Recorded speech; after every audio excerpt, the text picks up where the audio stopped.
touch butts till you graduate from school. Welcome back to another Feature Garage vlog. We're back here with Disco today to do a continuation video of the work being done with the Kilo Energy Integra Type R. Previously, Disco spent a lot of time and effort on the engine bay, cleaning it up to perfection, and it looks great. So we'll show you a little bit of that, and then we'll get started on prepping Dan's new engine. I had mentioned that I'm going to do a lot of scrubbing and see what I can do about fixing up the Type R's engine bay. You know, it's what a 15-year-old car, and it's got some road grime on it. It's got some track dust. It's got a lot of tire debris up underneath it. It's got some axle grease that has come out of some leaking boots here and there. And I'll just show you what I do when I do one of my swaps, or when I decide to clean one of my engine bays. I usually start with a light, diluted Simple Green water compound and just a small scrub brush. The Simple Green will cut through a lot of the thick grease. It will break some of that stuff up quickly for me. I always follow it up with a clean, fresh bucket of just plain old water, preferably warm, and some Mothers. Mothers doesn't pay me for this, but this is what I like. It's got the Carnauba, that wash and wax. Really leaves a shine after I get done. It's you know, it's just another step. It doesn't just wash, it's not just soap, but it leaves a nice layer of wax on it. And then I'll go back after that with the Meguiar's Quick Detailer. Meguiar's Quick Detailer does a really good job of leaving a nice shine. It's easy to use. Use a nice old soft cotton t-shirt or your own microfiber cloth, whatever you want to use. I don't get crazy. I surely don't claim to be a detailer. In fact, I pay somebody to detail my own cars because I'm just too lazy to do it myself. Yeah. All right, well, tonight we're gonna unbox some things that our owner of the Kilo Energy Drink Type R ordered for us. We mentioned a few things in the last video that he needed and that we were sure he'd purchase. You can see that I have not opened the box. The nice people at FedEx hand delivered this to me on the highway because I wasn't home. So let's get it open and find out what's inside. There should be some motor mounts, maybe a clutch, and a few other doodads. So we gotta get out our Jackhawk 5000 and get the box open.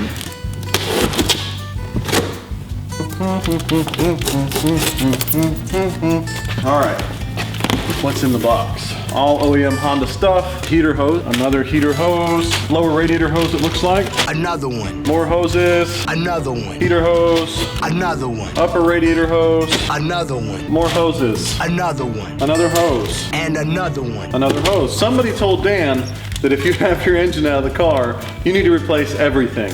So he spent a lot of money. The bummer is I don't see a clutch in here yet. This is the rear motor mount, another little tiny hose. New belt, another belt, the other mount that has failed. One new timing belt, long life, Acura antifreeze Type 2, the third belt I was looking for. This is really important. This is one of those things that a lot of people skip and skimp on and don't spend enough money on. They go and buy the blue Fel-Pro gasket and they almost never seal. This is the oil pan gasket, and in Hondas, to me, this is the one to use. I can make this seal. I cannot make a Fel-Pro gasket seal, especially not to factory torque specs, which is something silly like 100 inch-pounds. No, I've had the same problem. I've tried Fel-Pro and it failed. Yeah, they squish out. Yep. Even with the factory gaskets, I've probably installed 100 of these. The shop that I work at during the day specializes in Honda performance tuning. So we end up building engines and things like that. We don't even torque it to the factory spec. We torque it to about 90 inch-pounds. And before I do that, I have a process that I use that makes them stay put. They don't squish out. Brand new valve cover gasket. I love OEM stuff. OEM filter, super smart. Can you tell Dan loves his car?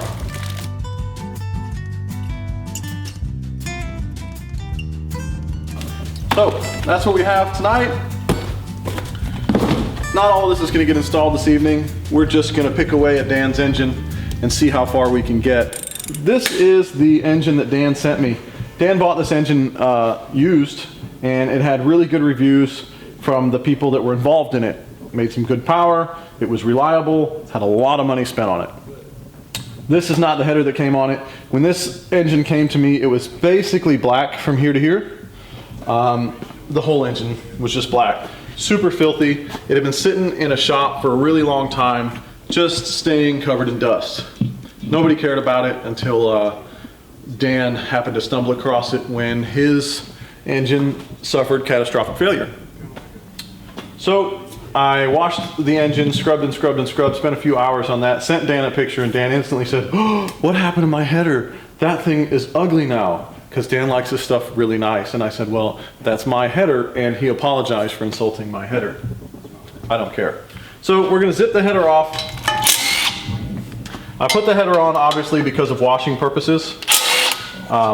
Just keeps water out of the chambers. The less water that goes in there, the better. I do use a pressure washer at times. I use a foaming degreaser that just really gets in there and does a good job. The best thing you can do is spend a lot of time putting in a lot of elbow grease. Another thing that I suggested to Dan was to buy one of these Honda style intake manifold gaskets. And the first box I received in the mail after taking delivery of the engine was this gasket right here. You can see the gasket's been used. Dan's not the kind of guy to turn his nose up to used parts as long as they're good parts. This one's actually a Honda brand gasket, and this is one of those few parts that we've spoke about before that will actually help make horsepower or make it without having to be tuned around. All it is a layer between this hot cylinder head and your intake manifold that the air is running through. You want that intake manifold as cool as possible. Every shop that works on Hondas has buckets and buckets and buckets of Honda bolts. This thing's full of, I just ran down to Ace and picked up random bolts. Obviously I have Dan's donor engine that popped, so all of his covers, all of his Honda bolts are gonna go back on this engine. The only thing we're saving is the block. Something I'd like to mention, if you have a random Harbor Freight engine stand and you're doing work, they tend to drip a lot of oil on your floor. I have the oil pan off of this one right now, so it continuously drips. This is nothing but a cover for a tote, you know, a Rubbermaid tote and a small clamp. This keeps the floor of my shop from just being covered in oil and having black spots everywhere. Simple. There's other pans that do this that'll magnetize themselves to your roll cart, but I'm really cheap and I like to break my stands down and put them away. So this is just one of those things that I can take this off, clean it, put it back on the tote that it belongs on, and it's a dual purpose thing. I think that looks good. You got the wheel locks, God forbid. I just can't. I guess I'm too old. Is that what it is? Am I too old to like that? I don't know if it's color or not. It's probably what it is.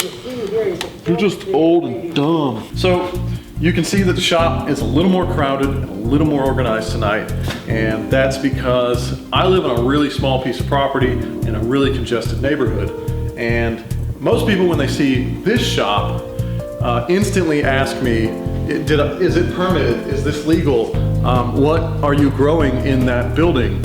And it's all legal, it's all permitted.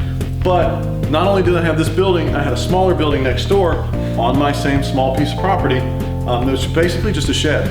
So what I'm doing is getting rid of the shed so I can have my yard back. Again, it's a small piece of property. I have 2 small children and a wife that none of them give me any trouble about any of my toys and the 7 cars that we own. But being a responsible dad, wanting my kids to have places to play and it not be dangerous, I've taken down the other shed last weekend and moved a lot of things into here, a lot of things onto the lean-to shed. It's another reason why Dan's car has taken so long getting rolling. That, waiting on parts, deciding what to do. So we're doing things to make this shop better and to make my property better so that when I'm not here, the kids have more space to play and the yard's easier to keep. Great. So we got the shot on the back of my head. Yep. And cleaning out the disgusting orifice. It's actually all zoomed in that orifice. It's getting, dude, it's in, I need my safeties or a mask, a medical mask, because it's really getting in my face. You know, one of the O-rings that Dan bought seals this water passage tube that unbolts. This tube is this tube, and it unbolts from the back of the block via 2 long 10 mils over there, and then you pull it out the end. So I will hunt down that one O-ring, get this off of here, and replace that O-ring. The last engine that I put together myself for my own car, I didn't replace the O-ring. I never do. They last forever. And first thing happened, poured water in, it poured back out the back. Yes, it was water. It's a track car. You're not supposed to use antifreeze on track cars because antifreeze is really slippery. This is Dan's blowed uppity motor. It's the one engine that did not survive. And this being an OBD2 engine, it has a crank trigger, and I can't remember exactly what the crank trigger does on these. It does not control spark. I believe it's an emissions thing for gas mileage. We're gonna get comments that I'm wrong, and that's okay. I'm wrong a lot. The reason this engine is here and this car is here is not because I know everything. It's just because of my work ethic and the way I get things done. But I have to remove this whole crank trigger assembly, including the crank gear, because the sensor, which if I'm getting this right is a Hall effect sensor, picks up all these little teeth as it rotates, and that's where it gets its signal from. Over here to Dan's new engine, he has the OBD1 style crank gear that doesn't have to pick anything up, because in an OBD1 engine, all the crank signal and everything comes from the distributor. That I do know because I'm not a total idiot. Ford pickup is supposed to represent the durability of the American idea itself, but you can't trust that name because sometimes I want to find a socket set, Lucas. Whether it's It's a a big Ford pickup will last for decades. junkie socket set. From like a pawn shop or something. Point that he's missing there, though. Bring you joy for I'm your gonna leave it alone. entire life until you're a wrinkled old weeze bag on your deathbed. You'll call your great-grandchildren close and whisper to them, "Hudson was right about oil changes, they blow." But seriously, try everything. Have fun with it and let it take time. Now, lots of places like AutoZone or Advanced Auto will let you borrow specialized tools like left-handed screwdrivers or fallopian tubes. Just got done time! Just got done time! And I bumped it in his face, cause he just got done time!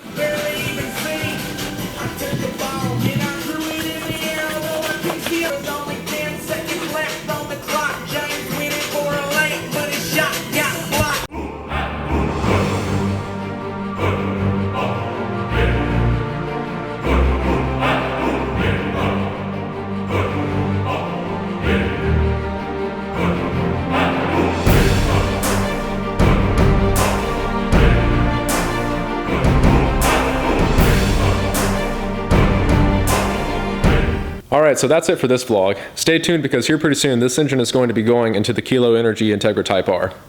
We're also going to be rebuilding the transmission for this and possibly upgrading it, so stay tuned for that. Next week, we're going to have some videos out for you about my CRX, repairing the head gasket, finally finalizing all the Boost by Gear stuff, and taking it to the track this weekend. All right, so until next time.